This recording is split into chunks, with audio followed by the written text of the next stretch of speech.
நண்பர்கள் அனைவருக்கும் வணக்கம். நான் உங்கள் பொன்வேல் பாண்டியன். இந்திய பொருளாதாரம் தொடர்பாக நம்ம தினந்தோறும் சூப்பரா டிஎன்பிஎஸ்சியோட புதிய பாடத்தின்படி நம்ம தினந்தோறும் நிறைய வீடியோஸ் வந்து போட்டுட்டு இருக்கோம். சரியா? புதிய பாடத்திட்டத்துல என்ன இருக்குதோ, எப்படிலாம் கேட்க வாய்ப்புகள் இருக்கோ அதன் அடிப்படையில எக்ஸ்ட்ரா கொஞ்சம் கரண்ட் அஃபேர்ஸ், எக்ஸ்ட்ரா கொஞ்சம் ஜிகே எல்லாம் சேர்த்து தான் நம்ம பொருளாதாரம் தொடர்பான வீடியோவை தினந்தோறும் நம்ம போட்டுட்டு இருக்கோம். சரிங்களா? அதனால மறக்காம வீடியோ ஃபுல்லா பார்த்துட்டு ஒரு வார்த்தை கூட மிஸ் பண்ணாம கரெக்டா கவனிச்சீங்கன்னா வர்ற போட்டித் தேர்வுகளை எக்கனாமிக்ஸ்ல இருந்து நீங்க நிறைய பதில்களை சொல்ல முடியும். ஏன்னா பொருளாதாரம் மற்றும் தமிழ்நாடு அந்த அட்மினிஸ்ட்ரேஷன்ல இருந்து 20 கேள்விகள், இது தவிர நிறைய திட்டங்கள், கரண்ட் அஃபேர்ஸ் எல்லாமே சேர்ந்து நிறைய கேள்விகள் வரப்போகுது. எல்லாமே உங்களுக்கு சேர்த்து ஒவ்வொரு விஷயத்திலும் வாய்ப்பு கிடைக்கும் மொத்தமா தொகுத்து கொடுத்துட்டு இருக்கோம். சரியா? அதனால சொல்றேன், வீடியோவை ஒரு செகண்ட் கூட ஸ்கிப் பண்ணாம ஃபுல்லா கரெக்டா பாருங்க. ஆரம்பிக்கலாம். இன்றைய தினத்திற்கான இந்த பொருளாதாரம் தொடர்பான வீடியோ 11வது ஐந்தாண்டு திட்டம். சரியா? 11th 5 பிளான் பார்க்க போறோம். அதை பார்ப்பதற்கு முன்பாக, சரி, தொடங்குவதற்கு முன்பாக இதுக்கு முந்தைய 10வது ஐந்தாண்டு திட்டம் அதுல இருந்து ஒரு சில கேள்விகள். சரியா? கேள்விகள். ஃபர்ஸ்ட் கேள்வி, முதலாவது கேள்வி வழக்கம் போல கேட்கிறதா, 10வது ஐந்தாண்டு திட்டத்தின் காலம் என்ன? எந்த ஆண்டு முதல் எந்த ஆண்டு வரை? அதே மாதிரி 10வது ஐந்தாண்டு திட்டம் யாருடைய தலைமையில் உருவாக்கப்பட்டது? அது இரண்டாவது கேள்வி. 10வது ஐந்தாண்டு திட்டத்தின் இலக்கு என்ன? எத்தனை சதவீத ஜிடிபி வளர்ச்சி நடைபெற்றது? அடுத்ததாக இரண்டாவது பசுமை புரட்சி திட்டம் எப்போது தொடங்கப்பட்டது? ஓகேவா? அது வந்து 4வது கேள்வி வச்சுக்குமா. 5வது கேள்வி என்ன அப்படின்னு பாத்தீங்கன்னா, என்ஆர்இஜிஎஸ் மற்றும் எம்ஜிஎன்ஆர்இஜிஎஸ் திட்டம் எப்போது தொடங்கப்பட்டது? ஓகேவா? அடுத்த 5வது கேள்வியாக தமிழ் மொழிக்கு செம்மொழி அந்தஸ்து எப்போது எந்த தேதியில் வழங்கப்பட்டது? ஓகேவா? அது ஒரு கேள்வி. ஓகேவா? அடுத்ததாக உணவு பாதுகாப்பு மற்றும் தரநிலை சட்டம் எந்த ஆண்டு கொண்டு வரப்பட்டது? இதெல்லாம் இன்றைய தினத்திற்கான கேள்விகள் 10வது ஐந்தாண்டு திட்ட காலத்தில் இருந்து. சரியா? இப்போ நம்ம தொடர்ந்து பார்க்க போறது 11வது ஐந்தாண்டு திட்டம். சரிங்களா? ரொம்ப ரொம்ப முக்கியமான ஒரு ஏரியா. ஐந்தாண்டு திட்டங்கள் இது எப்பவுமே ஒரு கேள்வி அல்லது 2 கேள்வி கேட்பாங்க. நம்ம அந்த ஒரு கேள்வி மற்றும் 2 கேள்வி அதையும் தாண்டி எக்கனாமிக்ஸ்ல இருந்து, ஓகேவா, ஜியோகிராஃபில இருந்து, அப்புறம் பாத்தீங்கன்னா இந்தியன் பாலிட்டில முக்கியமான சட்டங்கள், இப்படி நிறைய வரலாற்று சம்பவங்கள் எல்லாமே சேர்ந்துதான் ஐந்தாண்டு திட்டங்களை கொடுத்துட்டு இருக்கும். அதனால ஐந்தாண்டு திட்டங்கள் அந்த காலத்தில் நடைபெற்ற நிகழ்ச்சிகள் இருந்து குறைஞ்சபட்சம் ஒரு 5-6 கேள்வி கேட்பாங்க. கவனமா இருக்கு. சரியாமா? சரி, பாருங்க. ஃபர்ஸ்ட் 16வது ஐந்தாண்டு திட்டத்தின் காலம் உங்களுக்கு தெரிஞ்சிருக்கும் நினைக்கிறேன். கண்டிப்பாக எப்ப ஆரம்பிக்கும்? ஏப்ரல் 1 2007 முதல் மார்ச் 31 2012 வரை. ஓகேவா? எது செயல்பட்டது? 11வது ஐந்தாண்டு திட்டம் செயல்பட்டது. கடைசியாக ஒரு ஐந்தாண்டு திட்டம் தன்னுடைய காலத்தை நிறைவு செய்தது. எந்த ஐந்தாண்டு திட்டம் அப்படின்னு கேட்டா, எந்த ஐந்தாண்டு திட்டமா? 11வது ஐந்தாண்டு திட்டம் தான். கவனமா இருக்கு. ஓகேவா? இந்த ஐந்தாண்டு திட்டம் உருவாக்கப்படும் பொழுது இந்தியன் பிரதமராக இருந்தவர் டாக்டர் மன்மோகன் சிங். சரியா? மன்மோகன் சிங் அவர்கள் 2004ஆம் ஆண்டு முதல் 2014ஆம் ஆண்டு வரைக்கும் இந்தியாவோட பிரதமராக பதவியில் இருந்தாங்க. எப்பவுமே நம்ம பார்த்திருக்கோம், ஒரு ஐந்தாண்டு திட்டம்ங்கிறது யாருடைய தலைமையில் உருவாக்கப்படும்? திட்டக்குழு தலைமையில் தான் உருவாக்கப்படும். எப்பவுமே திட்டக்குழுக்கு யார் தலைவராக இருப்பாங்க? பிரதமர். அந்த வகையில 2007ஆம் ஆண்டு இந்தியன் பிரதமராக இருந்தவர் மன்மோகன் சிங். அதனால டாக்டர் மன்மோகன் சிங் அவர்கள் தலைமையில் தான் இந்த 11வது ஐந்தாண்டு திட்டம் உருவாக்கப்பட்டது. ஓகேவா? திட்டக்குழு உருவாக்கிய வளர்ச்சி மாதிரியை அடிப்படையாக கொண்டது. அந்த வளர்ச்சி மாதிரி அப்படிங்கிறது யாருடைய மாதிரி அடிப்படையாக கொண்டதுன்னா, அந்த திட்டக்குழு உருவாக்கிய வளர்ச்சி மாதிரியை தான் அடிப்படையாக கொண்டது. திட்டத்தின் வடிவமைப்பாளர் முக்கியமான ஒரு நபர் பாருங்க. திட்டத்தின் வடிவமைப்பாளர் யார்? வடிவமைப்பாளர் சி ரங்கராஜன் அவர்கள். ஓகேவா? சி ரங்கராஜன் அப்படிங்கிறவர் பார்த்தீங்கன்னா ரொம்ப ரொம்ப முக்கியமான நபர்மா. அடிக்கடி இவரை பத்தி ஒரு கேள்வி எக்ஸாம்ல கேட்பாங்க. சரி, சி ரங்கராஜன் அவர்கள் முக்கியமான பொருளாதாரம் தொடர்பான எல்லா பதவிகளையும் வச்சுட்டாங்க. ஓகேவா? ஆர்பிஐ கவர்னர் இருந்திருக்கிறாங்க. ஓகேவா? அடுத்ததாக 12வது நிதி ஆணையத்தின் தலைவராகவும் பதவியில் இருந்திருக்கிறாரு. ஓகேவா? இது தவிர COVID-19 சரியா, கொரோனா தொற்று காலத்துல சரிவடைந்த தமிழ்நாடு பொருளாதாரம், சரிங்களா, நம்மளோட தமிழ்நாடு எக்கனாமி பார்த்தீங்கன்னா ரொம்ப கொலாப்ஸ் ஆகி போயிருக்கும்போது மீண்டும் நம்மளுடைய தமிழக பொருளாதாரத்தை எப்படி மீட்டெடுக்கலாம், அதுக்கு தேவையான பரிந்துரைகள் வழங்குவதற்கும் ஸ்ரீ ரங்கராஜன் அவர்கள் தலைமையில தான் ஒரு கமிட்டி போட்டாங்க. ரொம்ப ரொம்ப முக்கியமான கமிட்டி. கவனமா இருங்க. சரிங்களா? அந்த வகையில பொருளாதாரம் அப்படின்னா தமிழ்நாட்டுல இருந்து நிறைய பேர் முக்கியமான பங்காற்றி இருக்கிறாங்க. அதுல ஒரு குறிப்பிடத்தக்க நபர் ஸ்ரீ ரங்கராஜன் அவர்கள், மறக்க கூடாது. சரிங்களா? சரி, அடுத்து இந்த 11வது ஐந்தாண்டு திட்டத்தின் முக்கியமான நோக்கம் என்னன்னு சொல்லி பாருங்கம்மா. சரியா? முக்கியமான நோக்கம் வேகமான, சரியா, ஃபாஸ்டர் அண்ட் மோர் இன்க்ளூசிவ், சரியா, pastor and more inclusive growth rate சொல்லுவாங்க. சரியா? வேகமான மற்றும் அதிக உள்ளடக்கிய வளர்ச்சியாக இருக்க வேண்டும். இதுதான் 11வது ஐந்தாண்டு திட்டத்தின் முக்கியமான இலக்கு. கவனமா இருக்க. சரியா? தீம் அப்படி கூட சொல்லலாம், கருப்பொருள் சொல்லலாம். ஓகேவா? அடுத்து இந்த 11வது ஐந்தாண்டு திட்டத்துல எதற்கெல்லாம் முக்கியத்துவம் வழங்கப்பட்டது அப்படி பாத்தீங்கன்னா டிஎஃப்ஆர். டிஎஃப்ஆர்னா டோட்டல் ஃபெர்டிலிட்டி ரேட், மொத்த கருவுறுதல் விகிதம். இந்தியாவுல திருமணமான பெண்கள் பாத்தீங்கன்னா சரியாக எத்தனை முறை கருத்தரிக்கிறாங்க அப்படிங்கிறதா டோட்டல் ஃபெர்டிலிட்டி ரேட் சொல்லுவாங்க, டிஎஃப்ஆர். சரியா, மொத்த கருவுறுதல் விகிதம். அதை எவ்வளவு குறைக்கணும்? 2.1 குறைக்க வேண்டும் அப்படிங்கிற மாதிரி சொல்லியிருக்கிறாங்க. சராசரியாக 2.1 குழந்தைகள் ஓகேவா கருத்தரிக்கிறதுக்கு அந்த மாதிரி இருக்கணும் அப்படின்னு சொல்லிட்டு தான் ஒரு இலக்கு நிர்ணயம் பண்ணிருக்கிறாங்க. அடுத்து எழுத்தறிவினை லிட்ரஸி ரேட் ஏற்கனவே இருந்ததை விட 8.5% உயர்த்த வேண்டும். அது ஒரு முக்கியமான இலக்கு. அடுத்த இலக்கு என்னன்னு சொல்லி பார்த்தீங்கன்னா வறுமை நிலையை 10% குறைக்க வேண்டும். சரிங்களா, இந்த 3 தான் 11வது ஐந்தாண்டு திட்ட முக்கியமான இலக்காக இருந்தது. கவனமா இருங்க. சரிங்களா, இது தவிர நிறைய மற்ற இலக்குகள், கிராமங்கள்ல தூய்மையான குடிநீர் குழாய் இணைப்பு, ஓகேவா, குடிநீர் வழங்க வேண்டும். ஏற்கனவே இருந்த அந்த காடுகளோட வளர்ச்சி வீதத்தை விட, காடுகள் பரப்பளவை விட 5% கூடுதலாக இருக்க வேண்டும். இந்த மாதிரி நிறைய இலக்குகள் இருக்குது. ரொம்ப முக்கியமானது இந்த 3 தான். சரியாமா? சரி, அடுத்து இந்த 11வது ஐந்தாண்டு திட்டத்தோட இலக்கு எவ்வளவு அடைஞ்சாங்க அப்படிங்கிறத பாருங்க. 11th ஃபைவ் பிளானோட டார்கெட் எவ்வளவு பார்த்தீங்கன்னா 8.6%. ஜிடிபி growth rate எவ்வளவு இருக்கணும்? 8.6%. அடைந்தது எவ்வளவுன்னு பாருங்க, 7.9%. சரிங்களா, அந்த வகையில 11வது ஐந்தாண்டு திட்டம் என்ன ஆகுது? தோல்வியில் முடிவடைகிறது. அப்ப மொத்தத்துல இந்தியாவுல மொத்தம் 12 ஐந்தாண்டு திட்டங்கள் செயல்படுத்தப்பட்டது. ஓகேவா, அதுல எதெல்லாம் வெற்றி அடைந்தது? வெற்றின்னு பாத்தீங்கன்னா, அதாவது வெற்றினா இந்த ஜிடிபி இலக்கு, இந்த ஜிடிபி இலக்குல எந்தெந்த ஐந்தாண்டு திட்டங்கள் அடைஞ்சாங்கன்னு சொல்லி பார்த்தோமா? சொல்லுவாங்க, ஞாபகம் இருக்கா? 1, 5, 6, 7, 8. சரிங்களா, முதலாவது, 5வது, 6வது, 7வது மற்றும் 8வது ஐந்தாண்டு திட்டங்கள் மட்டும்தான் ஜிடிபி இலக்கை அடைந்தாங்க. மொத்தம் 12 ஐந்தாண்டு திட்டங்கள் செயல்படுத்தப்பட்டதுல 5 ஐந்தாண்டு திட்டங்கள் தான் என்ன பண்ணிருக்காங்க? தங்களோட இலக்கை அடைஞ்சாங்க. அதுல 1 கடைசியாக எதுன்னு பார்த்தீங்கன்னா 8வது ஐந்தாண்டு திட்டம். சரியா, மறக்க கூடாது. சரி, அடுத்து முக்கியமான ஒரு விஷயம் பார்க்க போறோம். என்னன்னு சொல்லி பார்த்தீங்கன்னா 11வது ஐந்தாண்டு திட்டத்தில் நடைபெற்ற முக்கியமான சில நிகழ்வுகள்.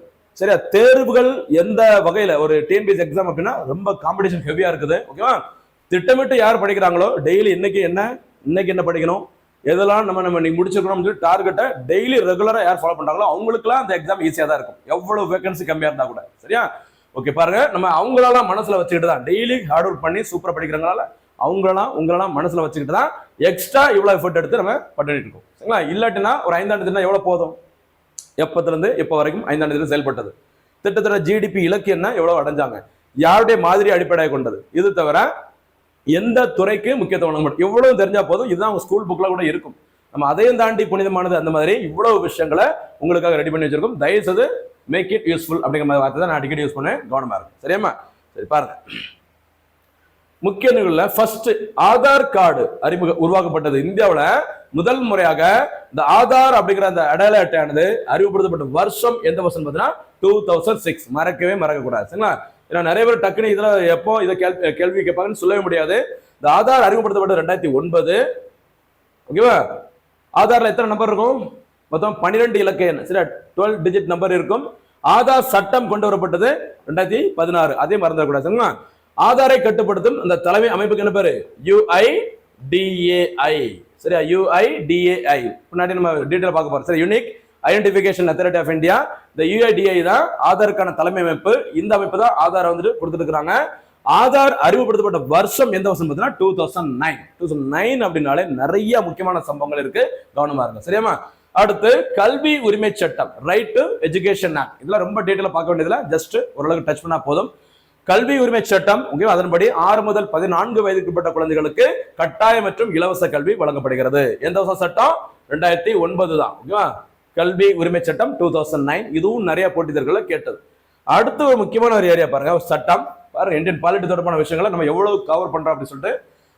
சரி, மூத்த குடிமக்கள் பாதுகாப்பு சட்டம் சொல்லுவாங்க. இது எப்போ கொண்டு வரப்பட்டது பார்த்தீங்கன்னா October 1, 2007. சரியா, அக்டோபர் 1ஆம் தேதி தான் சர்வதேச முதியோர்கள் தினம். சரியா, சீனியர் சிட்டிசனோட டேன்னு சொல்லுவாங்க. சர்வதேச முதியோர்கள் தினம் அக்டோபர் 1ஆம் தேதியில கடைபிடிக்கப்படுகிறது.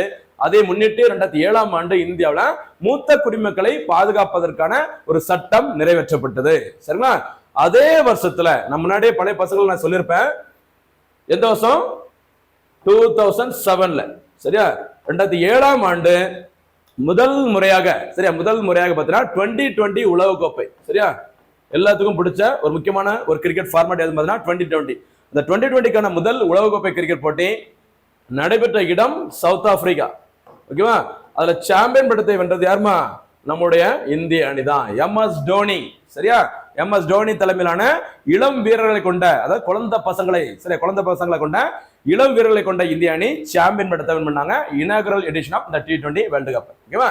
சரி, இதுல நம்ம எப்படி ஞாபகம் வச்சுக்கலாம் அப்படின்னா, இந்த 2007ஆம் ஆண்டு MS தோனி தலைமையில கிரிக்கெட் டீம் உருவாக்கி அவங்க கப் அடிச்சிருந்தா கூட அந்த டைம்ல ரொம்ப பீக்ல இருந்த இந்தியன் கிரிக்கெட் பிளேயர், புகழ்பெற்ற கிரிக்கெட் பிளேயர்ஸ் யாரெல்லாம் பார்த்தீங்கன்னா சச்சின் டெண்டுல்கர், சௌரவ் கங்குலி, VVS லக்ஷ்மன், ராகுல் டிராவிட், அந்த மாதிரி பெரிய பெரிய சீனியர் சிட்டிசன்ஸ், மூத்த குடிமக்கள், கிட்டத்தட்ட கிரிக்கெட்ல இருந்து ஓய்வு பெற ஒரு எட்ஜ்ல, ஒரு 35 ஏஜ் அந்த மாதிரி ஒரு ஏஜ்ல இருந்த அந்த மூத்த குடிமக்கள் தான் சச்சின், கங்குலி, டிராவிட், அந்த மாதிரி ஆட்கள்லாம். ஓகேவா?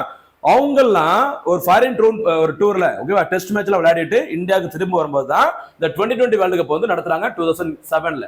அவங்க வந்து ரெஸ்ட் எடுத்துக்கலாம், நம்மலாம் வயசாயிடுச்சு, 2020ல நம்ம வந்து என்ன பண்ண முடியாது, ஓடவும் முடியாது, ஒளியவும் முடியாது, அதனால பேசாம நம்ம ரெஸ்ட் எடுத்துக்கலாம், எப்படியும் நம்ம ஜெயிக்க போறது இல்ல, அதனால சின்னதா ஒரு டீம், சரி, சின்ன பசங்களை அனுப்பிச்சு வைக்கலாம் அப்படின்னு சொல்லிட்டு தான் மகேந்திர சிங் தோனி தலைமையிலான ஒரு டீம் வந்து அனுப்பிச்சாங்க இந்த வருஷம் 2007. இந்த நம்பிக்கையில இந்த பசங்களாம் என்னத்தா கப் அடிக்க போறாங்க அப்படிங்கிற மாதிரி அனுப்பிச்சு வச்சாங்க.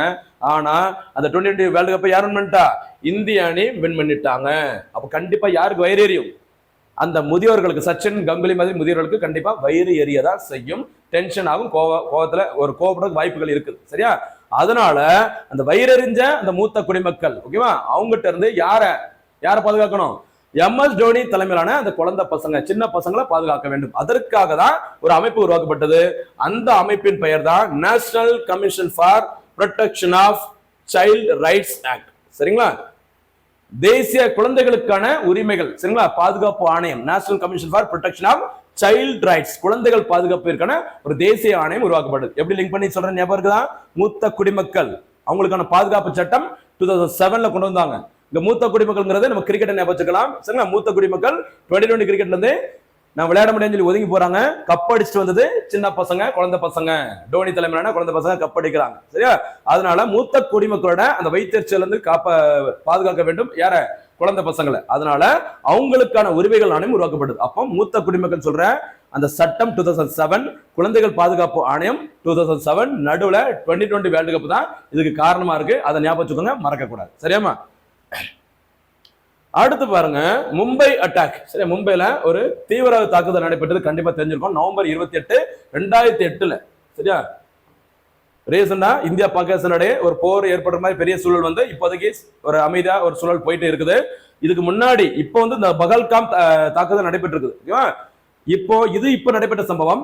இதே மாதிரி பழைய சம்பவம் என்ன, எந்த வருஷம் நடைபெற்றது அப்படின்னு சொல்லி மொத்தமா தொகுத்து ஒரு எக்ஸாம்ல கேட்கலாம், கவனமா இருங்க. அந்த வகையில மும்பையில் தாஜ் ஹோட்டல்ல தீவிரவாத தாக்குதல் நடைபெற்ற வருஷம் 2008 நவம்பர் 28ஆம் தேதி இந்த தாக்குதல் நடைபெற்றது, 26ஆம் தேதி. சரிங்களா? இந்த தாக்குதலுக்கு NSG, சரி, நேஷனல் செக்யூரிட்டி கார்டு, சரி, நேஷனல் செக்யூரிட்டி கார்டு அப்படிங்கிற அமைப்பு எப்போ உருவாக்கப்பட்டதுன்னா 1986ல உருவாக்கப்பட்டது.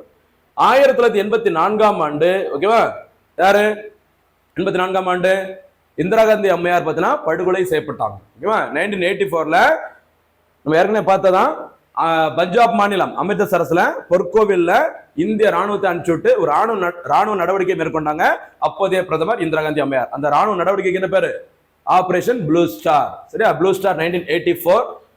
அதே 84ல இந்திரா காந்தியை போட்டு தள்ளிட்டாங்க. அதுக்கப்புறம் முக்கிய அரசியல் கட்சி தலைவர்களை பாதுகாக்க வேண்டும் அப்படிங்கிறதுக்காக ஒரு சிறப்பு பாதுகாப்பு படை உருவாக்கப்பட்டது. அந்த பாதுகாப்பு படையோட பேர் தான் நேஷனல் செக்யூரிட்டி கார்டு, GUARD. ஓகேவா?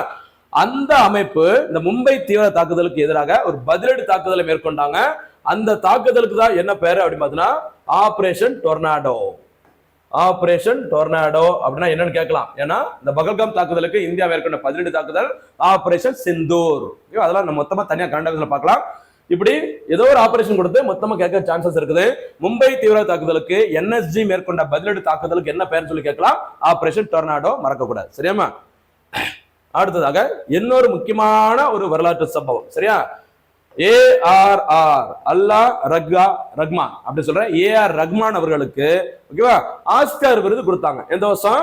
2009ல. 2009ல AR ரஹ்மான் அவர்கள் பார்த்தீங்கன்னா 2 ஆஸ்கார் விருதுல சூப்பரா தட்டி தூக்கிட்டு வந்தாரு. எந்த திரைப்படத்திற்காக மியூசிக் போட்டாங்க பார்த்தீங்கன்னா ஸ்லம் டாக். சரியா? Slumdog millionaire. Slumdog millionaire அப்படிங்கிற திரைப்படத்திற்காக சிறந்த பாடலுக்கான நோபல் பரிசும் ஆஸ்கார் விருதும், அதே மாதிரி சிறந்த பின்னணி இசைக்கான அந்த ஆஸ்கார் விருதும் வென்றார் ஏ ரஹ்மான். சரியா? ஒரு இந்தியர் பார்த்தீங்கன்னா ஒரு இசைத்துறைக்காக நோபல் பரிசை முதல் முறையாக வென்றது எந்த படம் அப்படின்னு பார்த்தீங்கன்னா ஸ்லம் டாக் மில்லியனர் தான். ஆனா அந்த ஸ்லம் டாக் மில்லியனர் திரைப்படம் ஒரு ஆங்கில திரைப்படம், ஹாலிவுட் மூவி, ஆங்கில திரைப்படம். எடுக்கப்பட்ட இடம் இந்தியா, கதைக்களம் இந்தியா, நிறைய முக்கியமான நடிகர்களும் இந்தியர்கள் தான். ஓகேவா?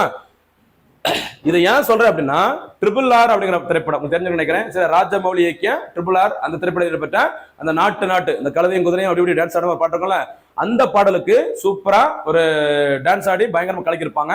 அந்த பாடலுக்காக ஆஸ்கார் விருது வழங்கப்பட்டது. அதுதான் ஆஸ்கார் விருதை வென்ற முதல் இந்திய திரைப்பட பாடல். சரியா? என்ன தெலுங்கு மொழி, கன்னட மொழி, அந்த மாதிரி மொழிகள் எடுக்கப்பட்ட இந்திய மொழியில் எடுக்கப்பட்ட முதல் திரைப்படம். அந்த திரைப்படம் தான் முதல் முறையாக ஆஸ்கார் விருது வழங்கப்பட்டது. அந்த பாடலுக்கு இசையமைத்தவர் யாருமா? கீரவாணி, எம் கீரவாணி. இந்திய திரைப்படத்திற்கு இசையமைத்ததன் காரணமாக ஓகேவா ஆஸ்கார் விருதை வென்ற முதல் இந்தியர் கேட்டா யாருமா? எம் கீரவாணி. இந்த பாட்டுக்கு நாட்டு ஃப்ரம் ட்ரிபிள் ஆர். இங்க ஏ ரஹ்மான் அவர்களுக்கு நம்ம என்ன பார்க்கணும் அப்படின்னா ஆஸ்கார் விருது, இசைக்கான ஆஸ்கார் விருது என்ற முதல் இந்தியர் யாருன்னு கேட்டா ஏ.ஆர். ரஹ்மான் அவர்கள். என்ன திரைப்படம்? Slumdog millionaire. ஞாபகம் வச்சுக்கோங்க, இந்த திரைப்படம் ஒரு ஆங்கில மொழி திரைப்படம், இந்திய மொழி திரைப்படம் கிடையாது. சரியா? அதுதான் அந்த இடத்துல சொல்ல வருமா, கவனமா இருங்க. இது தவிர ரசூல் பூக்குட்டி, குல்சார் அவர்கள் உங்களுக்கு தெரிஞ்சுக்கணும்னு நினைக்கிறேன். இந்த ஜெய்கோங்கிற பாடல், சரியா, ஏ.ஆர். ரஹ்மான் அவர்களுக்கு சிறந்த பாடலுக்கான அந்த ஆஸ்கார் விருது எந்த பாடலுக்கு வழங்கப்பட்டது? ஜெய்கோ அப்படிங்கிற திரைப்பட பாடலுக்கு வழங்கப்பட்டது, அந்த ஸ்லம் டாக் மில்லியனர் படத்துல. சரியா? இந்த பாடலுக்கான அந்த வரிகளை எழுதியவர் யார் பார்த்தீங்கன்னா குல்சார் அவர்கள். சரியா? அந்த குல்சார் அவர்களுக்கு தான் 58வது ஞானபீட விருது வழங்கப்பட்டது. இந்தியாவில் இசைத்துறைக்கான ஒரு உயரிய விருது அப்படின்னு சொல்றது ஞானபீட விருது. சரிங்களா? 58வது ஞானபீட விருது குல்சார் அவர்களுக்கும் ராமபத்ராச்சாரியா என்ற நபருக்கும் இணைந்து வழங்கப்பட்டது. அந்த குல்சார் அவர்களால் எழுதப்பட்ட அந்த பாடல் தான் ஜெய்கோ. மறக்க கூடாது. சரியாமா? அடுத்து போலாமா? அடுத்து வாட்ஸ்அப். சரியா? சில நேரங்களில் இதுவும் ஒரு கேள்விகள் கேட்க வாய்ப்புகள் இருக்குது. ஏன்னா இந்த நம்ம அன்றாட வாழ்க்கையில நம்ம டெய்லி பயன்படுத்தக்கூடிய அந்த சோசியல் மீடியாஸ், ஓகேவா, என்னென்ன சோசியல் மீடியாஸ் எல்லாம் இருக்குது, சமூக இந்த ஊடகங்கள், வலைத்தளங்கள் என்னெல்லாம் இருக்கோ அதை வச்சு சில நேரங்களில் ஒரு சில கேள்வி கேட்க வாய்ப்புகள் இருக்குது. சரிங்களா?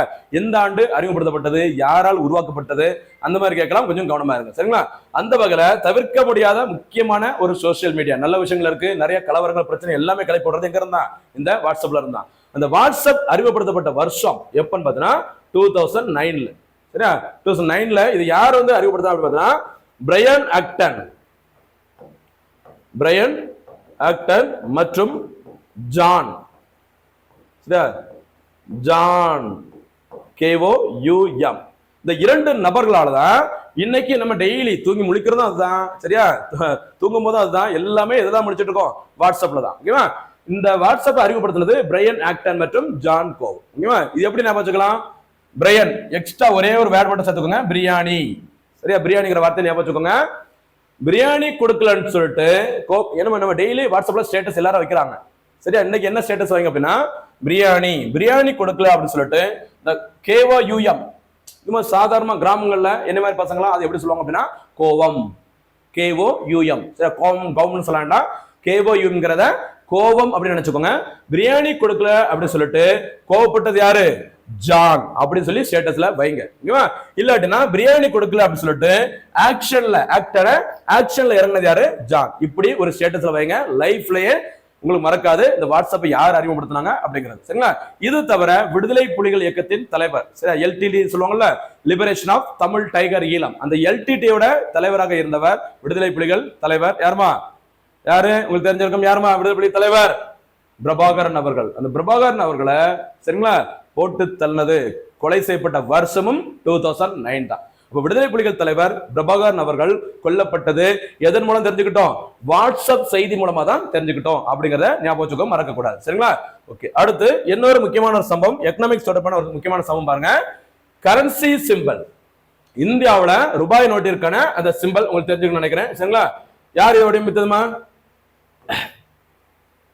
யார் வடிவமைத்தது? இதை வடிவமைத்தது, டிசைன் பண்ணது D. உதயகுமார் அவர்கள். சரியா? D. உதயகுமார் அவர்கள் விழுப்புரம் மாவட்டத்தை சேர்ந்தவர். மும்பை ஐஐடியில் படித்தவர். இவர் தான் இப்ப வரைக்கும் நம்ம பயன்படுத்துகிற இந்தியன் கரன்சிக்கான அந்த குறியீடு, அந்த சிம்பலை வந்துட்டு அறிமுகப்படுத்தியவர். இது எப்போ நடைமுறைக்கு வந்தது, ஏற்றுக்கொள்ளப்பட்டது அப்படின்னு பாத்தீங்கன்னா உங்களுக்கு கண்டிப்பா தெரிஞ்சிருக்கும்னு நினைக்கிறேன். ஜூலை 15, சரி, ஜூலை 15 2010ல, சரி, ஜூலை 15 2010ல தான் இந்தியன் கரன்சிக்கான அந்த சிம்பிள் பாத்தீங்கன்னா என்ன பண்ணிருக்காங்க, ஏற்றுக்கொள்ளப்பட்டது. மறக்க கூடாது, சரிங்களா? அதே மாதிரி இந்த 2010 அப்படின்னா கிரிக்கெட்ல 10 யார் ஞாபகம் வரணும், சச்சின் டெண்டுல்கர். சச்சின் டெண்டுல்கர் அவர்கள் தான் ஒன் டே கிரிக்கெட்ல ஃபர்ஸ்ட் டைம் டபுள் செஞ்சுரி அடிச்சிருப்பாங்க, 200 ரன். எந்த வருஷம், 2010ல. அதே 2010ல தான் இந்தியன் கரன்சிக்கான சிம்பிள் அறிமுகப்படுத்தப்பட்டுள்ளது. அதையும் மறந்துடக்கூடாது, சரியாமா? சரி, அடுத்து பாருங்க. இந்தியன் கரன்சியோட வேல்யூ எத்தனை மொழியில் எழுதப்பட்டிருக்கும்? அதெல்லாம் மணி பார்க்க, பேங்கிங்லாம் பார்க்கும்போது மணி பார்க்கும்போது ஃபுல்லா பார்க்கலாம். ஜஸ்ட் தெரிஞ்சுக்கோங்க, 17 மொழிகளில் எழுதப்பட்டிருக்கும், சரியா? 15 + 2. அடுத்து பாருங்க, முக்கியமான இன்னொரு சம்பவம், ODI வேர்ல்டு கப், சரியா? ஒன் டே இன்டர்நேஷனல் கிரிக்கெட், சரிங்களா? இந்தியாவில் நடைபெற்றது. இறுதிப் போட்டி நடைபெற்ற இடம் எங்கன்னு பார்த்தீங்கன்னா மும்பை வான்கடே ஸ்டேடியம். அதுல இந்திய அணி சாம்பியன் பட்டத்தை வென்றது. அந்த அணிக்கும் தலைவராக, கேப்டனாக செயல்பட்டவர் மகேந்திர சிங் தோனி. அப்ப மகேந்திர சிங் தோனி தலைமையில் 2 முக்கியமான உலகக்கோப்பை, ஒன்னு 2020 என்னன்னு பார்த்தீங்கன்னா ஒன் டே வேர்ல்டு கப், 2 மறந்து, சரியா? 2020 2011ல ODI வேர்ல்டு கப், கவனமா இருங்க, சரியாமா? சரி, அடுத்து முக்கியமான ஒரு அமைப்பு உருவாக்கப்படுது பாருங்க, FSSAI. நம்ம இது கடந்த வீடியோல நம்ம பார்த்திருந்தோம் நினைக்கிறேன், உங்களுக்கு தெரிஞ்சிருக்கும். FSSAI என்ன உருவாக்கும், FSSAI food safety and standard authority of India, சரிங்களா? நம்ம ஏற்கனவே பார்த்திருந்தோம். 2006ஆம் ஆண்டு எது உருவாக்கப்பட்டது, உணவு பாதுகாப்பு மற்றும் தர நிலைகள் சட்டம், food safety and standards act அப்படிங்கிறது உருவாக்கப்பட்டது 2006ல. அதனை தொடர்ந்து நம்ம சாப்பிடுற உணவுப் பொருட்கள், மாத்திரைகள், சிப்ஸ் பாக்கெட், லேஸ், பிங்கோ, விளக்கெண்ணெய் எல்லாமே எந்த அளவுக்கு தூய்மையானதாக மக்கள் பயன்படுத்தக்கூடிய அளவுல இருக்கு, எக்ஸ்பைரி டேட்ல இருக்குதா, எல்லாமே கண்காணிக்கிற தலைமை அமைப்புக்கு தானே பேரு FSSAI அமைப்பு. இந்த அமைப்பு உருவாக்கப்பட்டது 2008ல, மறக்க கூடாது, சரிங்களா? இந்த இடத்துல நீங்க என்ன ஒரு தப்பு பண்றதுக்கு வாய்ப்பு இருக்குது, ஒரு சட்டம், ஃபுட் செக்யூரிட்டி ஆக்ட், ஓகேவா? உணவு பாதுகாப்பு சட்டம். உணவு பாதுகாப்பு சட்டம் எந்த வருஷம் அப்படின்னு பார்த்தீங்கன்னா 2013. இங்க பார்க்கும்போது 2006ல என்ன பார்க்கறோம், உணவு பாதுகாப்பு மற்றும் தரநிலைகள் சட்டம், சரிங்களா?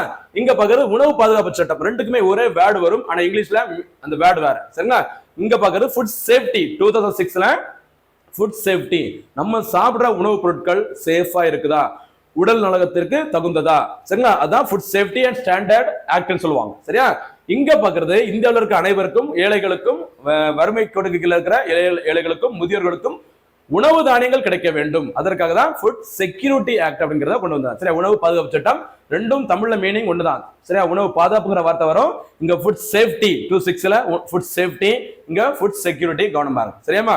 சரி, ஓகே. அடுத்து வேற என்ன பார்த்திருந்தோம், 2006ஆம் ஆண்டு பாத்தீங்கன்னா இந்தியாவில, சரிங்களா? அந்த டைம்ல தமிழ்நாட்டின் முதல்வராக இருந்தவர், சார், தமிழகத்தின் முதல்வராக இருந்த மு கருணாநிதி அவர்கள், ஓகேவா, திருநங்கை திருநம்பி அப்படிங்கிற பெயரை வந்து வச்சாங்க. எந்த வருஷம், 2006ல. 3ஆம் பாலினத்தவர்களுக்கு பார்ப்பதற்கு ஆண்கள் தோட்டத்தில் இருந்தாங்கன்னா திருநம்பி, பெண்கள் தோட்டத்தில் இருந்தாங்கன்னா திருநங்கை அப்படிங்கிற பெயரை சூட்டியவர் மு கருணாநிதி அவர்கள், சரிங்களா? 2006ஆம் ஆண்டு. அதனைத் தொடர்ந்து 2008ஆம் ஆண்டு அந்த திருநங்கைகளுக்கான நல வாரியம், சில திருநங்கைகள் நல வாரியம், இந்த வெல்ஃபேர் போர்டு அப்படிங்கிறத உருவாக்குனாங்க. எந்த வருஷம், 2008. அதையும் நம்ம மறந்துடக்கூடாது, சரிங்களா? இது தவிர கேப்ல 2007ல, சரியா, 2007ல தமிழ்நாட்டில் முக்கியமான சம்பவம் நடந்திருக்கும். என்னன்னு பாத்தீங்கன்னா, அந்த உடல் ஊனமுற்றவர்கள் அந்த வார்த்தைகளுக்கு பதிலாக மாற்றுத்திறனாளிகள் அப்படிங்கிற பெயரை சூட்டியதும் கலைஞர் கருணாநிதி அவர்கள் தான். அது எந்த வருஷம் பாத்தீங்கன்னா 2007ல, சரியா?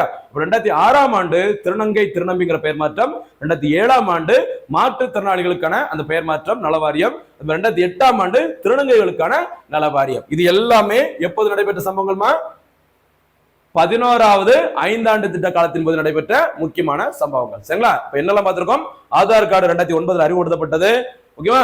ஆதார் கார்டு தொடர்பான சட்டம் 2016ல கொண்டு வந்தாங்க. அதனைத் தொடர்ந்து UIDAI அமைப்பு உருவாக்கப்பட்டது.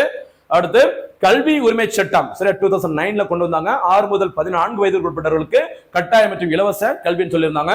அடுத்து மூத்த குடிமக்கள் சட்டம் கொண்டு வந்தாங்க, ஓகே? மூத்த குடிமக்கள் யாருன்னு போறோம், சச்சின் கங்குலி, அவங்க வந்து 2020 விலகுனாங்க. அவங்களுக்கு பதிலா குழந்தைகள், டோனி தலைமையான குழந்தைகள் அணி சாம்பியன் பட்டத்தை வின் பண்ணாங்க.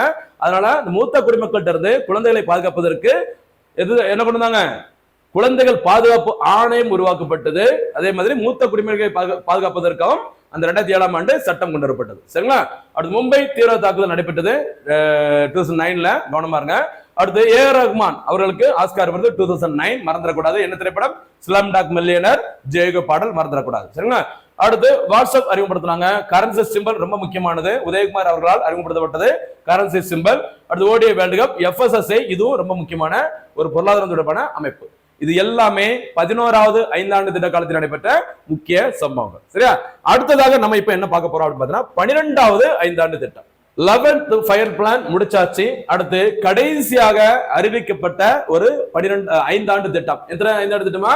12வது ஐந்தாண்டு திட்டம். சரிங்களா? இதுதான் கடைசியா உயிரோட இருந்தது. ஓகேவா? ஆனாலும் இந்த திட்டம் முழுமையாக அந்த திட்ட காலத்தை நிறைவு பெறவில்லை. ஏன் அப்படின்னா 12வது ஐந்தாண்டு காலம் எப்ப வரைக்கும்? 2012 முதல் 17 வரை. சரிங்களா? ஆனால் 2014ஆம் ஆண்டு யார் ஆட்சிக்கு வந்தாங்க? காங்கிரஸ் கட்சி. அவங்க தேர்தலில் தோல்வி அடைந்து எப்போ யார் வரவுள்ள? பிஜேபி கவர்மெண்ட் பார்த்தீங்கன்னா 2014ஆம் ஆண்டு ஆட்சிக்கு வராங்க. சரியா? பிஜேபி கவர்மெண்ட் வந்த உடனே திட்டக்குழு கலைக்கப்படுவதாக அறிவித்து, சரிங்களா, எதை உருவாக்குனாங்க? புதுசா நிதி ஆயோக் அமைப்பு உருவாக்கப்பட்டது. அதனால 12வது ஐந்தாண்டு திட்டம் இடையிலேயே கைவிடப்பட்டது. ஏற்கனவே பார்த்திருந்தோம் காங்கிரஸ் கொண்டு வந்த திட்டத்தை. ஓகேவா? மொராஜி தேசாய் தலைமையிலான அந்த ஜனதா பார்ட்டி கட்சியானது ஐந்தாண்டு கைவிட்டுட்டு தான் ரோலிங் பிளானை கொண்டு வந்திருந்தாங்க. அதே மாதிரி இங்க பிஜேபி கவர்மெண்ட் வந்தோடனே அகைன் அந்த காங்கிரஸ் கட்சி ஓகேவா கொண்டு வந்த அந்த 12வது ஐந்தாண்டு திட்டத்தை கைவிட்டதாக அறிவிச்சாங்க. பிளானிங் கமிஷனையும் கலைச்சிட்டு நிதி ஆயோக் அமைப்பு உருவாக்கப்பட்டது. நிதி ஆயோக் அமைப்பு பத்தி நம்ம ஆல்ரெடி சூப்பரா டீடைலா ஃபுல்லா பார்த்துட்டு நினைக்கிறேன். கவனமா இருங்க. சரியா? சரி, இப்போ நம்ம 12th ஃபயர் பிளானை பத்தி ஒரு சில முக்கிய குறிப்புகளை பார்க்கலாம். பாருங்க, திட்ட காலம். சரிங்களா? ஏப்ரல் 1, 2012 முதல் மார்ச் 31, 2017 வரை 12வது ஐந்தாண்டு திட்டம் செயல்படும் என அறிவிக்கப்பட்டிருந்தது. ஓகேவா? இந்த 12வது ஐந்தாண்டு திட்டமானது யார் தலைமையில் உருவாக்கப்பட்டது? அப்போதைய பிரதமர் டாக்டர் மன்மோகன் சிங் அவர்கள் தலைமையில் தான் உருவாக்கப்பட்டது. மறக்கக்கூடாது. சரிங்களா? ஏன்னா மன்மோகன் சிங் அவர்கள் 2004 முதல் 14ஆம் ஆண்டு 2014 வரைக்கும் இந்தியாவோட பிரைம் மினிஸ்டராக இருந்தவர். கவனமா இருங்க. சரியாமா? அதே மாதிரி திட்டக்குழு உருவாக்கிய வளர்ச்சி மாதிரியை அடிப்படையாக கொண்டுதான் இந்த 12வது ஐந்தாண்டு திட்டம் செயல்படுத்தப்பட்டது. முக்கியமான நோக்கம் வேகமான, அதிக உள்ளடக்கிய, நீடித்த வளர்ச்சி. கவனமா இருங்க. ஏற்கனவே பார்த்தது வேகமான மற்றும் அதிக உள்ளடக்கிய வளர்ச்சி. இங்க என்ன பண்ணா நீடித்தங்கிற ஒரு வார்த்தையை கொண்டு வந்திருக்கிறாங்க. வளர்ச்சி அடைஞ்ச மட்டும் பத்தாது, அந்த வளர்ச்சி எப்படி இருக்கணும்? நீடித்து. ஓகேவா? அப்படியே கண்டினியூஸா நம்ம அந்த சஸ்டைனபிள் லெவல்ல இருக்கணும். சரியா? தொடர்ந்து வளர்ச்சி அடைஞ்சு இந்த வருஷம் வளர்ச்சி அடைஞ்சிட்டு அடுத்த வருஷம் அப்படியே புஷ்னு போயிடக்கூடாது. சரியா? வேகமாக வளர்ச்சி இருக்கணும், அதிக உள்ளடக்கிய வளர்ச்சி இருக்க வேண்டும். அதே சமயத்தில் அந்த வளர்ச்சியானது எப்படி இருக்க வேண்டும்? நீடித்த அளவுல இருக்க வேண்டும். அதனாலதான் வேகமான, அதிக உள்ளடக்கிய, ஓகேவா, நீடித்த வளர்ச்சி என்பதுதான் எந்த ஐந்தாண்டு திட்டத்தின் மைய கருத்து தீம். 12th ஃபயர் பிளான் மறக்கக்கூடாது. சரிங்களாமா? ஓகே. அடுத்து இலக்குகள் பாருங்க. 12வது ஐந்தாண்டு திட்டத்தின் முக்கியமான இலக்குகள் என்ன அப்படின்னு சொல்லி பார்த்தீங்கன்னா பாருங்கம்மா, ஐஎம்ஆர்னா இன்ஃபேன்ட் மோர்டாலிட்டி ரேட். சரி, இன்ஃபேன்ட் மோர்டாலிட்டி ரேட்னா குழந்தைகள் இறப்பு விகிதம் சொல்லுவாங்க. சரியா? குழந்தைகள் இறப்புங்கிறது குழந்தை பிறந்த வருஷம் முதல் 5 ஆண்டுகள் வரை. சரியா? பிறந்த குழந்தை எத்தனை பேர் இறந்து போயிடுறாங்களோ அந்த எண்ணிக்கை தான் ஐஎம்ஆர் சொல்லுவாங்க. அது எவ்வளவு இருக்கணும்? 25ஆக குறைய வேண்டும். அது 12வது ஐந்தாண்டு திட்டத்தின் முக்கியமான ஒரு இலக்கு. அடுத்த இலக்கு என்ன பார்த்தீங்கன்னா சைல்டு செக்ஸ் ரேஷியோ. சரியா? குழந்தைகள் பாலின விகிதம் எவ்வளவு இருக்கணும்?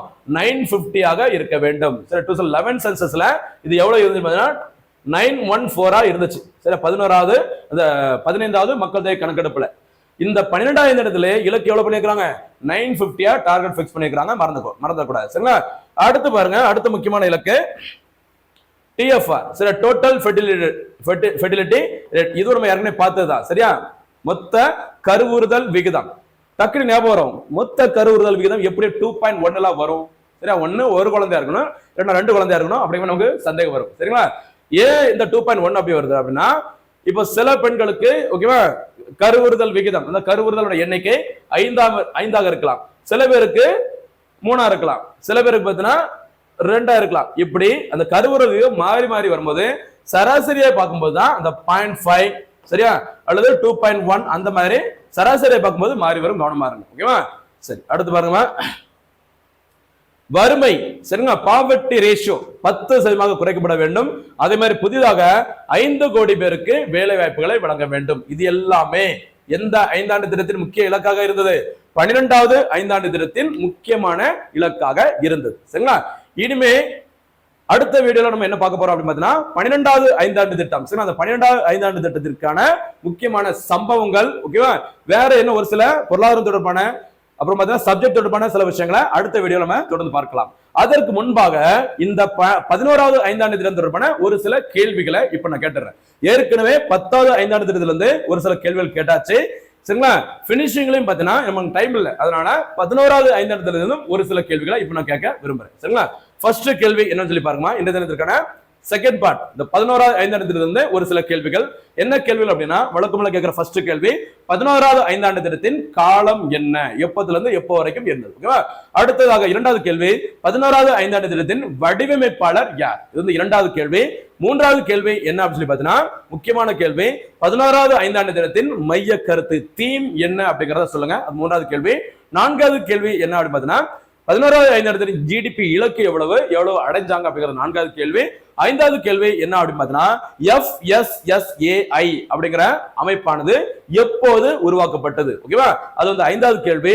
ஆறாவது கேள்வி என்ன அப்படின்னு சொல்லி பார்த்தீங்கன்னா ஆதார் அட்டை, ஓகேவா, ஆதார் கார்டு எப்போ இந்தியாவில் அறிமுகப்படுத்தினாங்க, ஆதாரை கட்டுப்படுத்தும் தலைமை அமைப்புக்கு என்ன பேர். ஓகேவா? இதுதான் என்ன தெரிந்திருக்கான ஆறாவது கேள்விகள். ஃபர்ஸ்ட் பார்ட்ல 10th 5 இருந்து ஒரு சில கேள்விகள், இப்ப கடைசியா பார்த்தீங்கன்னா 11th 5 இருந்து ஒரு சில கேள்விகள் கேட்டிருக்கோம். எல்லா கேள்விகளுக்கும் மறக்காம கரெக்டா பதில்கள் சொல்லுங்க. சரிங்களா? வாய்ப்பு கிடைக்கும் போதெல்லாம் கொஞ்சம் காதால கொஞ்சம் நிறைய நம்ம வீடியோஸ் கொஞ்சம் கேளுங்க, ஒரு ரிவிஷன் மாதிரி இருக்கும். கண்டிப்பாக உங்களுக்கு ரொம்ப ரொம்ப யூஸ்ஃபுல்லா இருக்கும். தேர்வு முடிஞ்ச உடனே அதுக்கான ரிசல்ட் உங்களுக்கு கண்டிப்பா தெரியும். மீண்டும் சந்திக்கலாம். நன்றி, வணக்கம்.